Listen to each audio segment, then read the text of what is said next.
Hello, lovelies. Boy, do I kind of have a lot to talk about with you. It's been a very bizarre few days. Um, though I think it's filled with important lessons and information for myself, and experiences that I can't really prove or actually show you, but I'm going to talk about it and share it with you. It's pretty incredible. And it's a little scary, but a little exciting. But I do feel like it's still leading me as I wrap up this working with Freyja to some keys. Very intense keys about myself, a greater understanding of a different part of ourselves that is very hard to reach.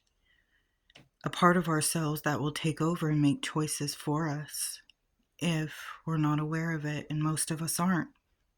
She gave me some unexpected information. I think we call it the shadow to my understanding, but to my understanding now, it's so much more than what we've been thinking it was. And it's quite powerful stuff and pretty terrifying, but in a good way. Like, terrifying to know that we all probably have this fragment or existence of us.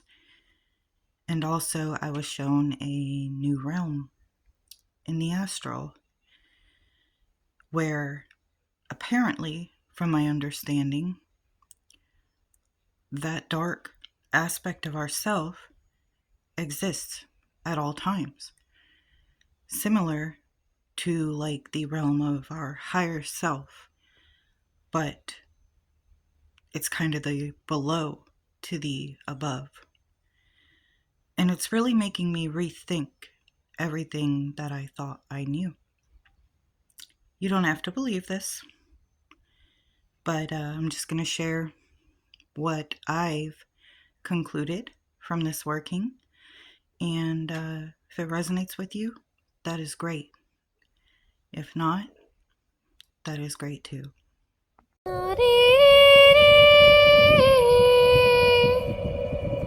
So, damn, Freyja can be quite friggin' dark.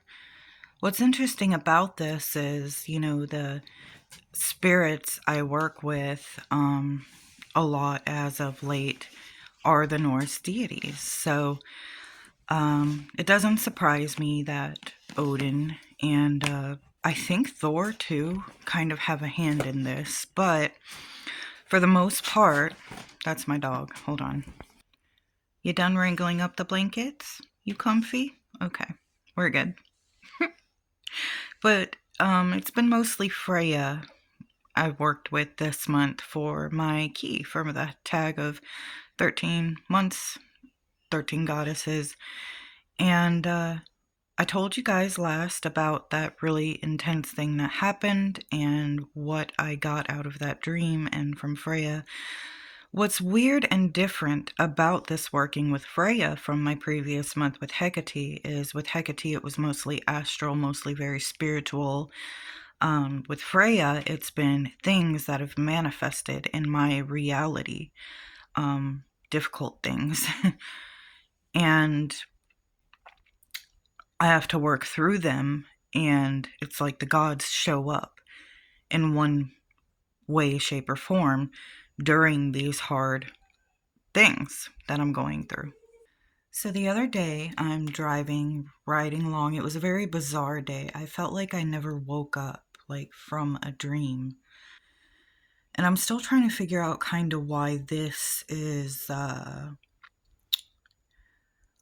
so prevalent in what I'm supposed to be learning. This part is unclear, but I know it was for a reason.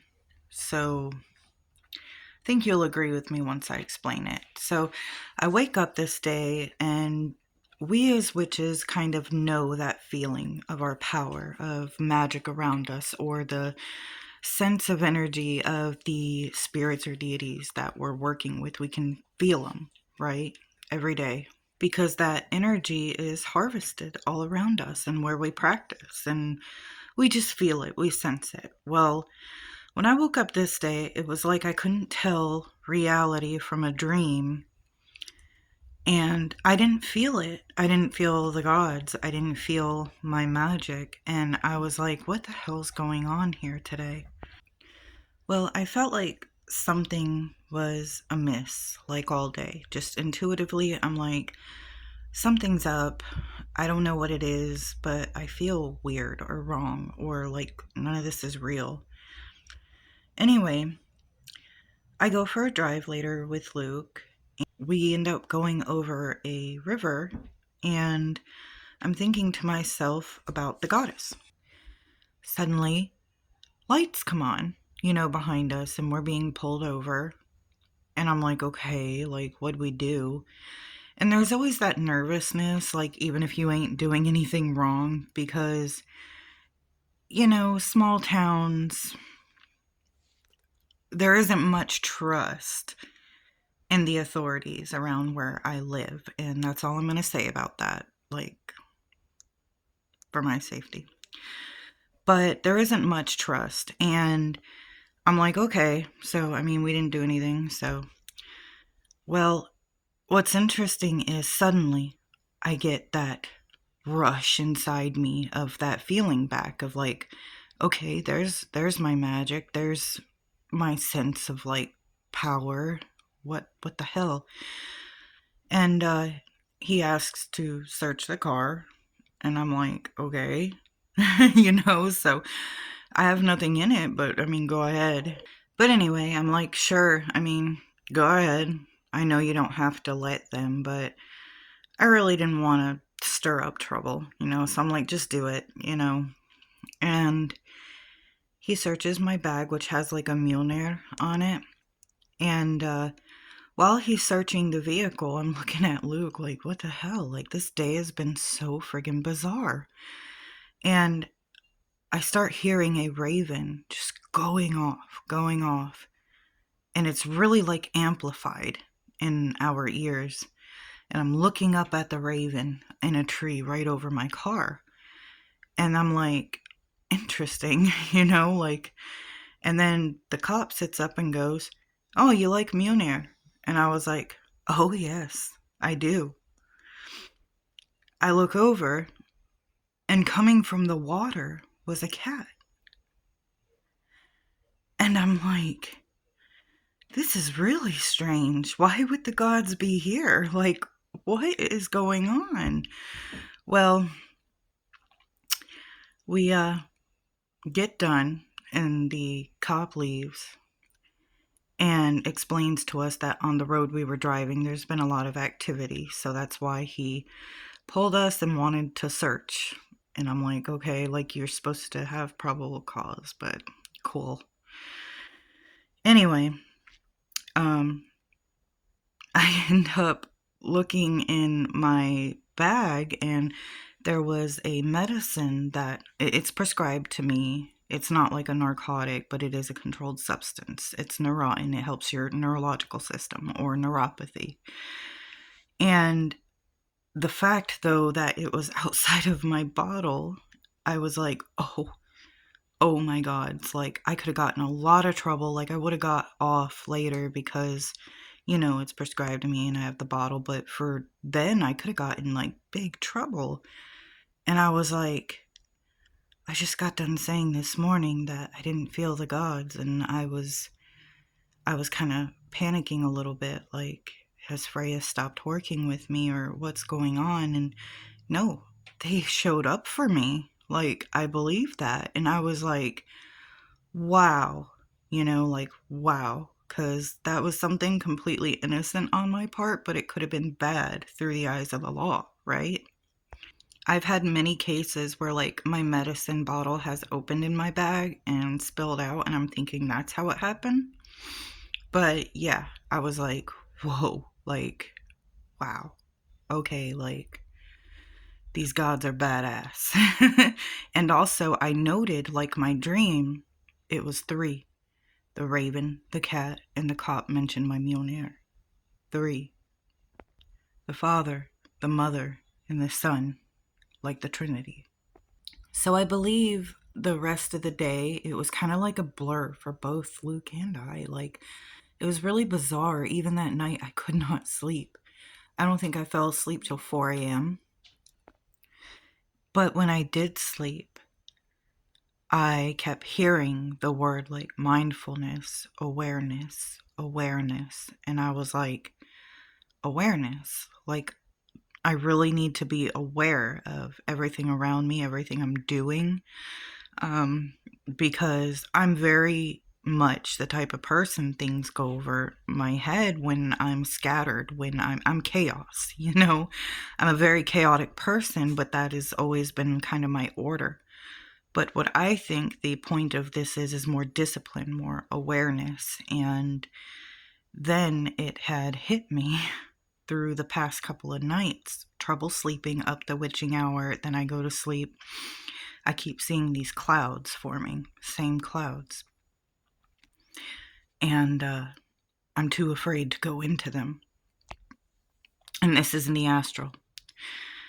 They have many colors, many like lightning shooting through the dark clouds, and it's forming all these colors. And I'm like, what is this? Like, why am I terrified of it? If you know me or been following me a while, I'm pretty gutsy. Like, very few things terrify me. But why did these clouds, these stormy kind of clouds, and what is it I'm supposed to be doing? Like, I didn't understand. I even went for a walk day before yesterday, asking the gods, what is it you're trying to show me? Because I don't fully understand. Like, I think I do, but I felt like there was more here that I'm not getting. Until my son came in yesterday and completely shocked me. I believe that he was channeled information and totally gave me what I was asking for and explained things to me that I felt like us as a community or people in the occult have been trying to really understand the details and the depth of this information and knowledge in the way he knew and explained it. And I'm like, how do you know all this? You know, I started crying because it completely shocked me, the knowledge he knew. And I don't know if like the power is more in him at an early age because both of his parents are witches or practitioners. And I don't know. Or is he a starseed? Is, you know, that he gave me such a deeper understanding of everything pertaining to the shadow, pertaining to other realms and other mysteries that and also some truths about myself that it's hard to hear these things. We think we're doing shadow work. We think we are. Until somebody else comes to us and says, I see your shadow. This, and this. And you're doing this because your shadow and you are afraid. I'm like, what? He also said that, you know, when we're subconsciously afraid or traumatized of things, the shadow, it feels all of our pain. He didn't call it the shadow, though. He called it something else. I understood it to be the shadow because he said it was the darker part of us. It was the part of us that's unknown and unseen. And he's like telling me that this part of us carries all the weight of our pain, all the weight of our feelings. And he goes, Mom, your emotions are the elements. Your emotions, and when you align them and balance those, you align it with your mind. And if you embrace this part of you, truly merge it as one, because it's fragmented. And the problem is, many people think they know how to embrace this part and how to merge this part, but they don't. And it's up to everybody to figure that out on their own. You cannot do it from anything on the outside.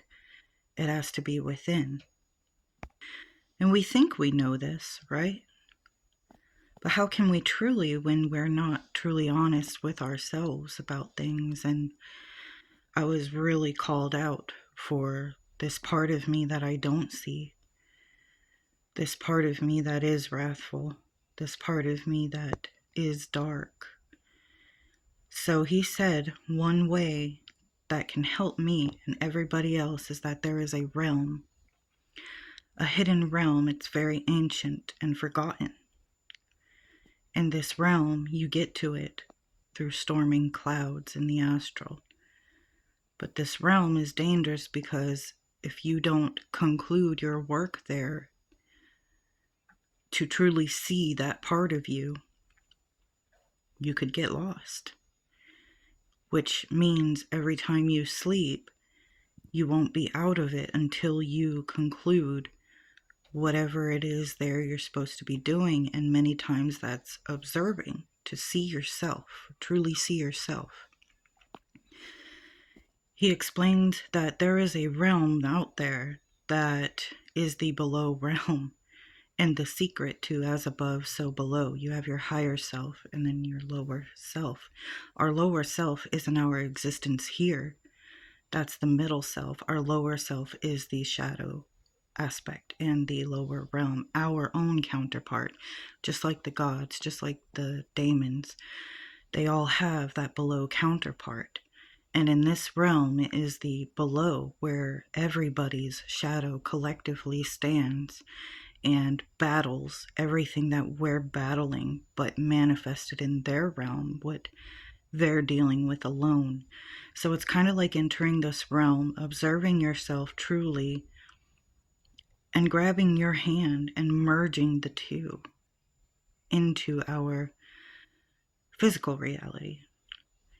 So it's not only working with and exploring our higher self, we also have to channel our lower self. We have to reach out and pull them together and defragment them. So I went to this realm last night. I entered the clouds, and my son told me to do it with an intention, a clear intention. And I asked my dragon guide to be beside me, the one that I had created a while ago. And I was afraid.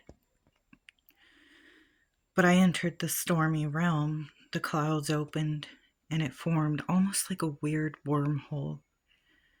And it was this very dark realm of shadows and creatures and people. And I was looking for myself. I couldn't really find her at first. It was a lot of chaos, and I did not like this place. I didn't like the realm. It was cold, fog, shadowy. But I could see that there were so many people there, all doing their own thing, and a lot of it was pretty dark. Almost like what we could consider hell, but without fire. No one was being tortured, they were torturing themselves. My son told me that he had been on this realm for a while now, and he's been going through transformations himself into a very brilliant young man. I mean, drastic changes from where he was to now, and I've noticed that.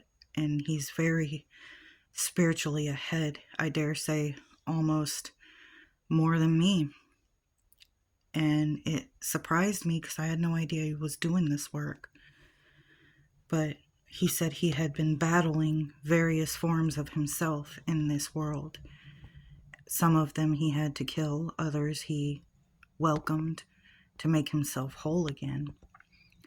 And I know this all sounds bizarre, far-fetched, and out there, but can you just be open-minded and think about what this means?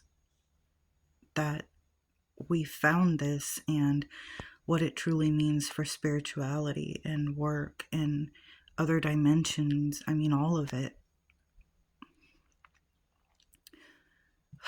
Is it really the key? Is it the answer? to making ourselves whole, to merging that shadow. Anyway, last night, I finally end up coming across multiple versions of myself. And my son says that we created all of these. When we think something of ourselves in a lower vibration, it manifests in that realm. When we think of something higher vibrational, that little fragment of us manifests in the higher self realm. And we're always creating. Our thoughts are always creating. Everything has to go somewhere. Nothing's ever destroyed. So that's our thoughts too, our feelings. And I saw versions of me I wasn't even aware of. I didn't really like them, but I feel like the key here is that I feel like the God spoke through my son to give me this answer, this key. And if I truly want to love myself, which this month was all about, I must battle on this realm parts of myself and then embrace and love and harmonize the other parts. Is this partly the work we're supposed to be doing too? Yes, but it gives it so much more of a deeper outlook when it comes to shadow work. And it sounds like a very out there story or movie, but this is reality for me. And I've seen a lot of things that people would call me crazy for, but this has opened up so much more for me. And I don't think you can only maybe reach it in the astral. I think we reach it by our vibrations too. So some of our vibrations, lower vibrations, we run from, we don't like. We always say we got to keep our vibration high, and I feel like there's truth to that. However, I don't think that's ignoring these things or trying to avoid the lower vibrations as a whole. We should, I think it's when we hold these lower vibrations without purpose that hinders us. So whatever you need to feel it. But when it's over with, when it's in the past, let it go, let it be, and be aware and in the now. So you see, it isn't the part of feeling these lower vibrational feelings when it's necessary. It's keeping them. And then, if we are going through something, but we're not facing it because we're too afraid to let our vibration drop there, that too could be a hindrance. This is the key that I am understanding. So, your emotions, being the elements inside of us, a tool of power. You know, water is sadness. Fire is anger. Earth is happy, balanced. Air is neutral. Fire is lust, etc. You get where I'm going with it, right? But it also has the higher vibrational emotions like associated with them, and together and balanced, then we can align the heart with the head, which has been mentioned in many occult workings in the past. And then with the elements combined with the mind, your thought, you can see how that's all interwoven and connected. Balance is truly the power, the key here, and being aware in the moment of everything. Being aware of consequences and 5 steps ahead. Not only consequences like getting pulled over and possibly in trouble for something stupid that you could have prevented, but also being aware always of what we are creating, because with power comes responsibility. And the illusion of this reality is nobody's responsible with it, because we don't know how to be, because we've been deceived. So if we can find these keys to balancing all of that, we can change the fabric of reality, like Lilith did. And though I'm not working with her right now, I feel like Freyja is kind of foreshadowing this for our work with Lilith next month. I feel like this information will settle or resonate, or it'll kind of click with people like it did me if it's meant for them. But others might be like, and that's okay. But I found it fascinating and really wanted to share this with you guys. And ultimately, my channel is a video diary of my work. So I like to keep the very profound results on my channel. So that is the purpose of me sharing this. And the keys that I obtained this month is, wow, to truly love ourselves, we have to fight for it, unfortunately, because of the illusions and deceptions of the world, and even deceptions we tell ourselves. So I'm going to be working hard in the astral to merge the above and below, and not letting it be so fragmented, because that's a part of loving yourself too, I feel. It's okay to be sad, it's okay to be angry when it's warranted, but it's not okay to stay there, which we know that, right, on the surface, but really think deeply about that and how that manifests in a whole nother shadow realm, how a piece of you could be in that realm. And we want to love every part of ourselves in order to truly love ourselves. How does that manifest in our reality too? These things that we think about ourselves and things we don't even see about ourselves. My wise son mentioned some things to me that I didn't want to hear, and I was bawling. I didn't even realize these things about myself, and it was things he couldn't have possibly known. Things I never told him. I looked right at him and I said, "You're channeling this. You are channeling this." And he was like, "I know, because there's some things they won't let me say." And I've been there where I've channeled information for myself or others, but there's some things they won't allow you to say. They'll take the memory, but it was a very powerful, profound moment, and I'm proud of him. So, yeah, we're going to focus on fragments of energy of the self and making it whole again. And I will update you on if I'm successful or not in the astral, and how I'm going to do this in my physical reality. And then give you a little bit of what I learned from Freyja for the month. And the next month we'll be moving on with Lilith. I'm really excited, though this work has been very intense. Very intense. There's a lot more I could say, but it's quite personal, so. But I love you guys, and thank you so much for taking the time out of your day to listen.